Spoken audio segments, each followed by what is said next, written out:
पांचों उंगलियां पंच तत्वों का प्रतिनिधित्व करती हैं। जब अंगूठे से विभिन्न उंगलियों को स्पर्श कराते हैं तो शरीर में विभिन्न प्रकार के प्रभाव उत्पन्न होते हैं। पहली उंगली को अंगूठे के सिरे से लगाने पर ज्ञान मुद्रा बनती है।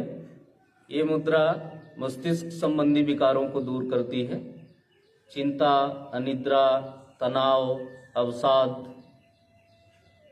जिनकी स्मृति कमजोर है, मेमोरी अच्छी नहीं है, उनके लिए भी बहुत अच्छी मुद्रा है। ये विद्यार्थियों के लिए विशेषकर बहुत ही अच्छी मुद्रा है। बच्चों को भी करा सकते हैं घर में। दोनों हाथों से इस प्रकार से अंगूठे से पहली उंगली को स्पर्श करा के और दोनों हाथों को, हथेलियों को घुटनों के ऊपर रख लेना है आराम से। इसी उंगली को अंगूठे की जड़ में लगाते हैं तो वायु मुद्रा बनती है। ये मुद्रा वात रोगों को दूर करती है, शरीर से अतिरिक्त वायु को नष्ट करती है। वात रोग कहते हैं शरीर में, जोड़ों में जो दर्द उत्पन्न हो जाता है वो वात रोगों की श्रेणी में आते हैं। आर्थराइटिस, गठिया या स्पाइन के रोग, चाहे वो लंबर रीजन में हो या सर्वाइकल रीजन में हो, सब में आराम मिलता है इस मुद्रा को करने से।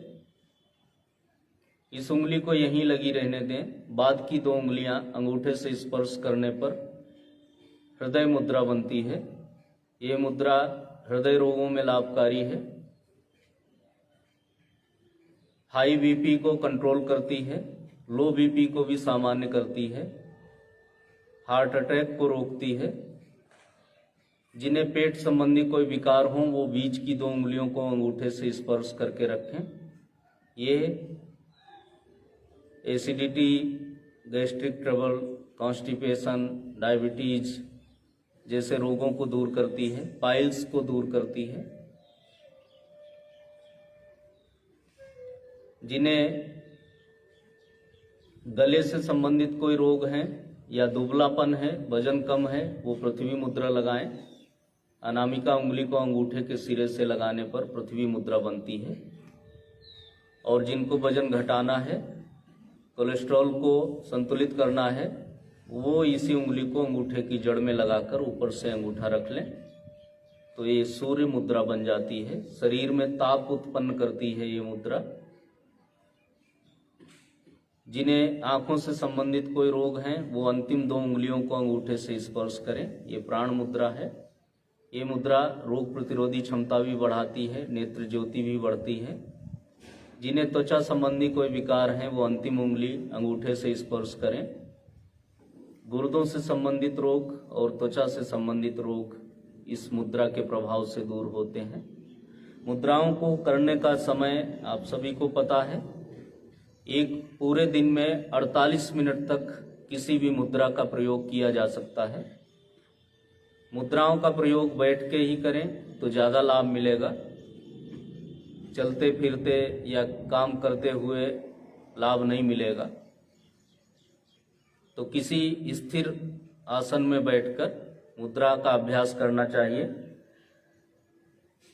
यदि आप एक बार में 48 मिनट समय नहीं दे सकते तो दिन भर में 3 बार 4 बार इसी प्रकार से बराबर बराबर टाइम में बांट दीजिए। यदि आप 3 बार कर रहे हैं तो 16-16 मिनट कर लीजिए।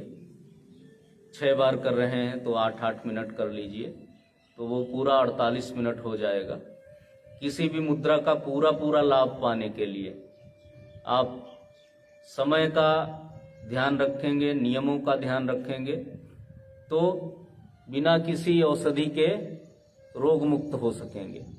ऐसे बहुत सारे लोगों के फोन आते रहते हैं हमारे पास।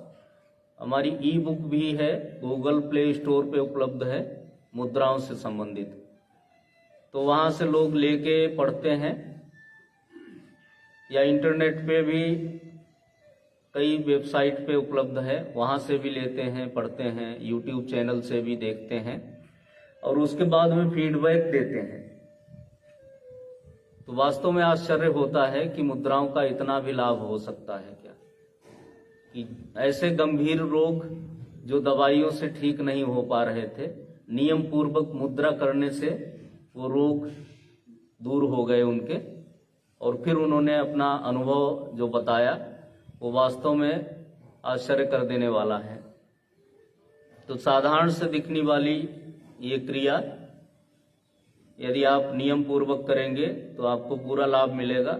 हालांकि इस संदर्भ में भगवान शिव ने जब ये विद्या जिस समय दे रहे थे माता पार्वती को, तो योग में ऐसा वर्णित है कि भगवान शंकर ने कहा कि एक बड़ी ही गूढ़ विद्या है, इसे हर किसी के सामने प्रकट नहीं करना।